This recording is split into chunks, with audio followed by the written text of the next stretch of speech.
তুমি কি জানো, আমাদের একটা সোসাইটির একটা কমন জিনিস হচ্ছে মানুষের দেখে কটু কথা বলা, মানুষের চেহারা দেখে কমেন্ট করা। আমাদের এটা সোসাইটির একটা কমন ব্যাপার আশেপাশে লোকের। কিন্তু আমরা যখন কোনো মানুষকে বলি এই মানুষটাকে দেখতে খাটো, এই মানুষটাকে দেখ, এর মাথায় চুল নেই, এই মানুষটা কালো, এই মানুষটা শ্যামলা, তখন কিন্তু আমরা ওই মানুষটাকে বলিনি, তখন আমরা আল্লাহর বানানো জিনিসের উপরে হাসছি। এই জিনিসটা কিন্তু আল্লাহ পাকের একদমই পছন্দ না। কেননা আল্লাহ পাক আমাদেরকে খুবই যত্ন সহকারে বানিয়েছেন। আর আপনি যদি সুন্দর হন, আপনার মধ্যে যদি কিছু সুন্দরতা থাকে, সেটা কি আপনার কোনো হাত আছে?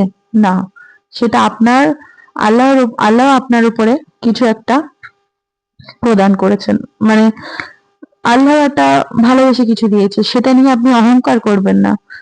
কেননা অহংকার আল্লাহ পাকের পছন্দ না। আর যদিও কারোর মধ্যে কোনো কমি থেকে থাকে, সেটাও আল্লাহ কিছু না কিছু ভেবেই দিয়েছে।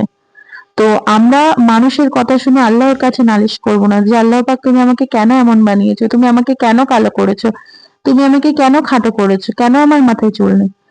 আল্লাহ পাক প্রত্যেকটা জিনিসের কোনো না কোনো মানে দিয়েই বানায়।